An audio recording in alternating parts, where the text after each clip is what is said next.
불편한 감정을 억누르지 않아야 내 안의 분노와 평화롭게 공존할 수 있다. 인적 없는 해변처럼 마음이 편해지는 곳에 있다고 상상해보라. 그리고 냉정을 되찾을 때까지 그 기분을 온몸으로 느껴라. 대학 시절 연기 수업을 들은 적이 있다. 당시 우리를 가르쳤던 선생님은 공연계에서 잔뼈 굵은 베테랑 연기자였다. 즉흥 연기며 상황극 수업도 좋았지만 무엇보다 가장 인상 깊었던 건 그녀가 가르쳐준 전혀 다른 두 가지 방식의 연기법이었다. 그중 하나는 내면에서 외면으로 감정을 확장하는 연기법으로 우리가 익히 들어왔던 메소드 연기가 그것이다. 예컨대 실제로 가족을 떠나보낸 경험이 없는 상황에서 눈물로 가족을 떠나보내는 씬을 연기해야 할 때 자신의 과거에서 유사상실의 경험을 끄집어냈다면, 즉 남자친구 혹은 여자친구에게 버림받았던 과거의 감정을 소환해 관객들에게 눈물을 흘리는 모습을 보여주었다면 이는 메소드 연기에 해당한다. 바퀴벌레가 자신의 발등을 타고 올라오는 상상으로 악당의 습격에 깜짝 놀라는 연기를 했다면 이 또한 메소드 연기다. 다른 하나는 이와 정반대로 외면에서 내면으로 감정을 확장하는 연기법이다. 예를 들어 시나리오대로 물건을 집어 던진다든지 허공에 주먹을 날린다든지 소리를 지른다든지 하는 폭력적인 몸짓으로 진짜 분노를 불러일으키는 것이 여기에 해당한다. 한마디로 원래는 전혀 화가 나지 않았지만 외적인 동작으로 마음에 불을 지펴 연기하는 것이다. 내면에서 외면으로 감정을 확장하는 방법과 외면에서 내면으로 감정을 확장하는 방법은 서로 보완작용을 할 수 있다. 한 번은 욕짓거리를 내뱉으며 검은 상자, 극장에서는 흔히 검은 상자를 책발상 등의 대용품으로 사용함을 집어던지는 역할을 맡은 적이 있었다. 물건을 집어던지다 보니 점점 화가 난 나는 주변에 있던 검은 상자를 연달아 3개나 망가뜨렸다.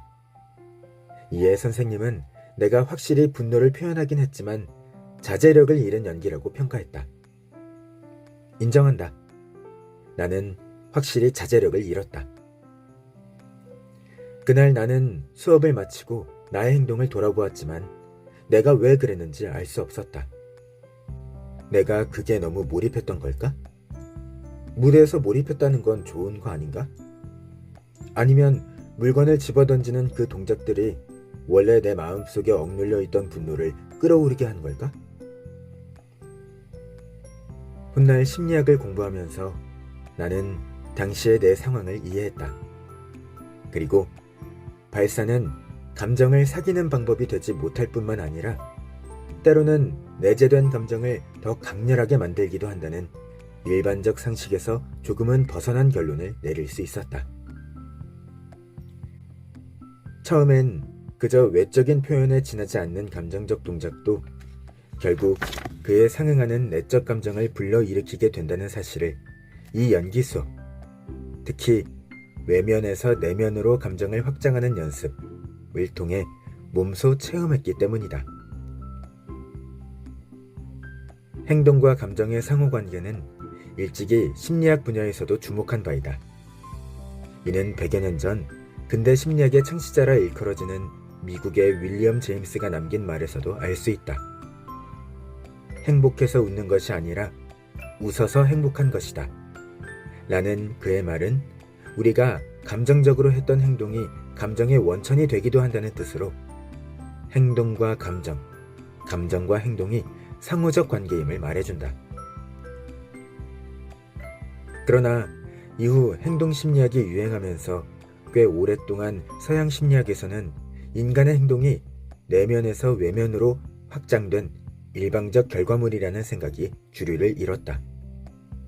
그리고 이런 배경에서 발산으로 감정을 치유할 수 있다는 개념이 파생되었다. 즉, 분노가 치밀 때 크게 소리를 지르거나 물건을 깨부수는 등 자신의 감정과 일치하는 행동을 하면 감정을 덜어낼 수 있다고 본 것이다. 그러나 문제는 이 방법이 항상 효과적인 게 아니었을 뿐더러 오히려 사람을 더 감정적으로 만들기 일쑤였다는 점이다. 물론 지금의 우리는 알고 있다.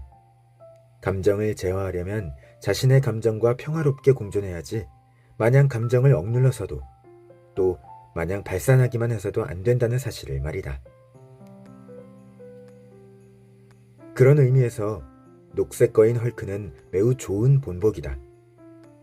과학자 브루스 배너는 분노라는 감정을 느낄 때마다 헐크로 변신하는 슈퍼 영웅이지만 과거 배너에게 분노는 그저 억눌러야 하는 감정이었다. 헐크로 변신하는 자신을 받아들일 수 없었을 뿐만 아니라 그에게 헐크라는 존재는 분노를 제어하지 못하는 폭주기관차요 시한폭탄과도 같았기 때문이다.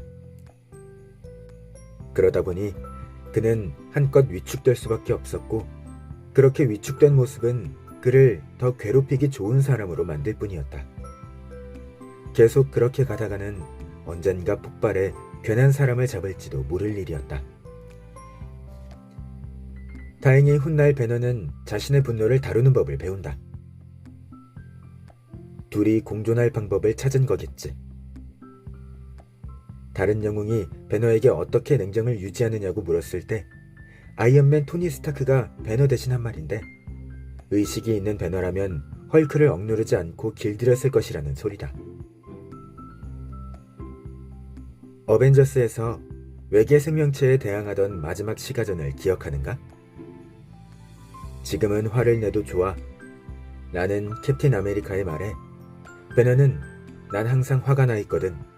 I'm always angry 이라고 말하며 헐크로 변신한다. 이는 배너가 분노를 지배하고 있을 뿐 그 안에는 항상 헐크가 존재한다는 의미로 분노를 부채질하기만 하면 언제든 폭발적인 힘을 발휘할 수 있다는 뜻이다. 마블 유니버스에 등장하는 빌런, 슈퍼 악당들을 상대하려면 분노의 헐크가 필요하다. 그러나 실생활에서 자제력을 잃고 분노를 일상화한다면 애꿎은 물건만 망가지고 인간관계가 틀어질 뿐이다. 그렇다면 치밀어 오르는 화를 효과적으로 가라앉히는 방법은 무엇일까? 어떤 일에 분노를 느끼면 그 감정을 쉬이 가라앉히지 못하고 그 일들을 곱씹느라 잠과 입맛까지 달아나는가? 혹은 스스로 느끼기에도 분노가 넘쳐 좀처럼 정신을 집중하지 못하는가? 그래서 무례한 말과 폭력적인 행동을 제어하지 못하고 심지어 다른 사람에게 화풀이하며 무고한 사람에게 분노의 화살을 돌리는 일이 잦은가? 그렇다면 당신은 이미 분노 관리에 문제가 있다고 볼 수 있다. 이럴 때는 어떻게 해야 할까? 화가 나면 대뇌 변연계에서 뇌간으로 신호가 전달돼 교감신경을 자극한다. 그 결과 심장박동이 빨라지고 혈류가 증가하며 근육이 긴장되고 아드레날린이 분비되어 온몸이 달아날 준비 혹은 싸울 준비 태세로 돌입하게 된다. 즉, 정말로 싸우거나 달아날 것이 아니라면 어떻게든 이러한 생리적 압박을 덜어내야 한다는 얘기다. 이럴 때 나름의 효과적인 방법이 바로 복식호흡이다. 숨을 깊게 들이쉰 다음 이를 천천히 내뱉는 동작을 반복하다 보면 횡격막 아래에 분포한 미주신경을 자극하게 되는데 이것이 부교감신경에 영향을 주어 흥분된 교감신경을 가라앉히고 심장박동을 원래대로 되돌려 놓기 때문이다. 물론 모든 사람이 단번에 이러한 느낌을 포착할 수 있는 것은 아니다. 그래서 예전에 내 요가 선생님이 가르쳐준 간단한 팁을 공유하자면 일단 누워라. 사람은 누워서 호흡할 때 기본적으로 복식호흡을 하니까 말이다. 화가 잔뜩 났는데 누울 공간이 없다면 긴장과 이완의 기술을 활용해봐도 좋다. 온 힘을 다해 주먹을 꽉 쥐어 그 감각을 느낀 다음 손에 힘을 풀어 이완의 감각을 느껴보는 것이다. 여기서 핵심은 화가 누그러질 때까지 이러한 동작을 반복하는 데 있다. 그러므로 얼굴처럼 신체의 다른 부위를 이용해 긴장과 이완을 반복해도 좋다. 예를 들면 이를 악물고 얼굴을 잔뜩 구겼다가 하품하듯 입을 크게 벌리며 표정을 푸는 식으로 긴장과 이완의 느낌을 오롯이 느끼면 된다. 스스로 상상력이 풍부한 사람이라고 생각한다면 인적 없는 해변, 잔잔하게 바람이 불어오는 그런 곳처럼 마음이 편해지는 곳에 있다는 상상을 해봐도 무방하다. 무엇이 보이고 어떤 소리가 들리는지, 또 어떤 냄새가 나는지를 상상해 보는 것이다. 밀가루처럼 부드러운 모래사장을 거니는 느낌은 어떠한가? 바다를 싫어한다면? 그럼 아침 이슬이 내려앉은 산이나 숲에 있다고 상상해보라.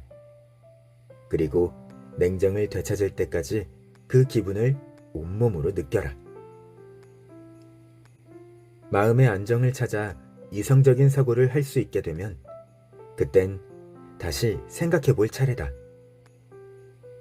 무슨 일 때문에 그렇게 화가 났지? 그럴 가치가 있는 일이었나? 입장을 바꿔 생각해보면 어떨까? 그럼 다음에 비슷한 상황이 벌어지더라도 그렇게까지 화가 나지는 않을 것이다. 외면에서 내면으로 감정을 확장하는 연기법이 가짜를 진짜로 만들 수 있다는 사실도 늘 명심해야 한다. 그러니 불난데 기름을 끼얹지 않으려면 불만을 표현하되 과한 행동으로 분노를 표출하지는 말아야 한다. 분노는 결국 몸과 마음을 다치게 할 뿐이다. 반대로 이러한 점을 이용해 기분을 좋게 만들 수도 있다. 내겐 마냥 명랑해 보이는 친구가 하나 있다. 친해지고 나서야 알게 된 사실이지만 사실 그녀는 보이는 것만큼 그리 태평하기만 한 사람은 아니었다. 오히려 생각보다 섬세하고 생각이 많은 편인데다 한부모 가정에서 자란 탓인지 사람을 잘 믿지 않았다. 그런 그녀가 부정적인 감정을 극복하는 방법은 바로 거울을 보며 웃는 것이었다. 그녀는 거울에 비친 자신을 마주하며 열심히 웃다 보면 어느새 안면 근육들이 자연스럽게 움직이게 되어 있다며 그런 다음에는 온종일 그 미소를 잃지 말자고 자기 자신을 다독인다고 말했다. 그녀의 근육이 마음속 감정을 움직여 즐겁다는 정보가 신체를 통해 다시 대뇌로 되돌아가면서 점차 기분이 좋아지게 된 것이다. 사실 내가 모두에게 일깨워주고 싶은 사실은 하나다. 분노가 부정적인 감정이기는 하지만 우리가 분노하지 않는다면 정의를 수호할 수도, 부당한 대우에 반발해 우리의 마땅한 권리를 지킬 수도 없다. 그러므로 절제력을 잃지만 않는다면 분노는 매우 중요한 감정이라는 것이다. 마지막으로 문단의 선배이자 노벨 문학상 수상자인 귄터 그라스의 말로 이 장을 가름하고자 한다. 우리가 나이를 먹는다고 해서 반드시 지혜로워져야 할 필요는 없다. 그러나 분노를 지킬 줄 알아야 한다. 굳이 말하지 않아도 알 테지만 여기서 말하는 분노는 남에 대한 분노가 아닌 일종의 자각이요 정의감이다. 매일 3분 습관. 분노를 관리하는 방법. 웨이 1. 숨을 깊게 들이마시고 천천히 내뱉으며 복식 호흡을 연습한다. 가장 간단한 연습 방법은 일단 자리에 눕는 것이다. 웨이 2. 누울 자리가 없다면 긴장과 이완을 반복하는 방법을 활용해보자. 온 힘을 다해 주먹을 꽉 쥐어 그 감각을 느낀 다음 손에 힘을 풀어 이완의 감각을 느껴보는 것이다. 여기서 핵심은 화가 누그러질 때까지 이러한 동작을 반복하는 데 있다. 웨이 3. 인적 없는 해변처럼 마음이 편해지는 곳에 있다고 상상해보자. 그리고 냉정을 되찾을 때까지 그 기분을 온몸으로 느끼자.